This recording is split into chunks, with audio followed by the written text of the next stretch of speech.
Once again, welcome everyone. Okay, so in this lecture we are going to see, last lecture में हमने generally देखा कि कैसे कुछ माइक्रोब्स हमारे लिए यूजफुल हैं, ठीक है, और कुछ माइक्रोब्स कैसे हार्मफुल हैं, ठीक है. सो नाउ इस लेक्चर में हम देखने वाले हैं कि कौन से माइक्रोब्स, ओके, कौन से माइक्रोब्स एनिमल्स में डिजीज स्प्रेड करते हैं, ठीक है, और कौन से माइक्रोब्स प्लांट्स में डिजीज स्प्रेड करते हैं. तो ये बेसिकली हम देखने वाले हैं, ठीक है. मैंने कुछ एग्जांपल लिया है, छोटा छोटा एग्जांपल लिया है, ठीक है, and you all have to remember only this much, ठीक है. अगर इतना ही आप याद रखेंगे तो बहुत ज़्यादा हेल्पफुल होगा, ठीक है. सो देखते हैं, सबसे पहला है disease causing microbes in animals. तो एनिमल्स, अच्छा हम लोग एनिमल्स ही हैं एक तरीके से देखा जाए, ठीक है, और एनिमल्स में और सारे भी हैं, बहुत सारी चीज़ें हैं, बहुत सारे अलग अलग स्पीशीज़ हैं. सो नाउ अभी देखते हैं कि एनिमल्स में कौन कौन से बैक्टीरियाज हैं जो डिजीज स्प्रेड करते हैं और कौन कौन से वायरसेस हैं जो डिजीज स्प्रेड करते हैं, ठीक है. इसमें बेसिकली हमको ये नाम नहीं दिया है कि विच बैक्टीरिया का जनरली नाम नहीं दिया है, but certain kinds of bacteria, okay. जैसे यहाँ पर दिया है एक कोई बैक्टीरिया है, ठीक है, एंथ्रासिस बोलते हैं, उस बैक्टीरिया का नाम है क्या, एंथ्रासिस, ओके.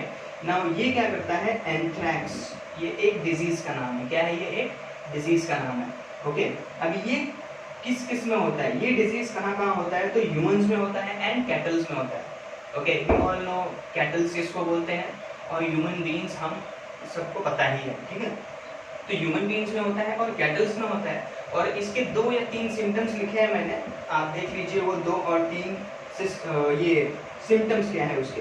तो जनरली क्या होता है, चेस्ट में पेन होता है, ठीक है, तो लिखा है chest pain, fever, okay, respiratory problems. तो जनरली 3 ही लिखा है मैंने, बहुत सारे हैं, कफिंग है, जनरली बहुत सारे इसके ये हैं सिम्टम्स. अगर आपको सिम्टम्स देखना है तो आप गूगल पे तुरंत सर्च कर लीजिए सिम्टम्स ऑफ एंथ्रैक्स, तो आपको बहुत सारी चीज़ें जनरली मिल जाएंगी, ठीक है.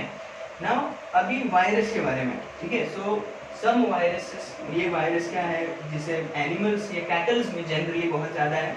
तो इन कैटल्स में जो डिजीज स्प्रेड करते हैं, ठीक है, सो ये डिजीज हम लोग ने जनरली देखा foot and mouth diseases spread करते हैं, ठीक है. सो इसको हम लोग एक और चीज बोलते हैं विच इज FMD. क्या बोलते हैं, FMD, foot and mouth diseases, okay. Now अगर ये किसी कैटल में ये डिजीज उसको हो जाता है तो उसका इफेक्ट्स या फिर उसके सिम्टम्स क्या क्या है. तो उसका सिम्टम्स जनरली आप देखेंगे उसमें फीवर होता है, अगर वो जनरली वो तो कैटल ही है, और कैटल क्या करते हैं, मिल्क प्रोड्यूस करते हैं, बराबर. तो ये क्या होता है, मिल्क प्रोडक्शन में भी कम हो जाता है, ठीक है. जो जितना मिल्क, जैसे मान लीजिए 10 लीटर मिल्क वो प्रोड्यूस कर रहा था कैटल, अभी वो कितना करेगा, मान लीजिए 4 लीटर या 5 लीटर करेगा. क्यों ऐसा, बिकॉज ऑफ दिस FMD. समझ में आया, ठीक है. सो फीवर होगा, drop in milk production and weight loss. क्या होगा, वेट लॉस, ठीक है. सो ये था एनिमल्स के बारे में, ठीक है. एनिमल्स के बारे में ये सारे डिजीजेस थे, ओके. नाउ देखते हैं कि प्लांट्स में भी तो होगा. हमने ह्यूमन बीइंग्स का जनरली देख लिया, how micro organisms are useful, right, and how they are harmful for human beings. Now we also have to study about plants and animals, okay. So animals को तो देख लिया. Now let us go on the plant section, okay. So plants में basically bacteria हुआ, fungi and viruses, ये क्या करते हैं, मैंने बेसिकली एक ही एग्जांपल लिया है जो rust of wheat, okay, and this is generally caused by FUNGI, okay. So ये फंगी की वजह से होता है, ठीक है. और जनरली ये क्या है, this is dying of leaf, ठीक है. जो भी लीफ है वो क्या होता है, वो लीफ जनरली उसके ऊपर रस्ट आ जाते हैं, और जब उसके ऊपर रस्ट टाइप का ऐसे ब्राउन ब्राउन जो रहता है, ठीक है, वो जब आ जाता है जनरली वो एक टाइप का फंगस है, और जब कभी भी ये फंगस आ जाएगा तो वो लीफ क्या हो जाता है, डेड हो जाता है, मर जाता है, ठीक है. उसके बाद देखते हैं, सो बैक्टीरिया, एक बैक्टीरिया जिसको हम लोग बोलते हैं, बैक्टीरिया का नाम नहीं दिया यहाँ पे, ये डिजीज क्रिएट करता है, डिजीज स्प्रेड करता है, जिसका नाम है citrus canker, okay, citrus canker. Now ये क्या होता है, this disease is nothing but premature falling of fruits and leaves. जो भी फ्रूट्स है अगर वो मैच्योर नहीं हुआ है, मैच्योर मीन्स व्हाट, जैसे अगर मैं मैंगो का एग्जांपल दूं, ठीक है, सिर्फ एग्जांपल ले रहा हूँ, मैंगो में ये चीज़ होता नहीं है, ठीक है।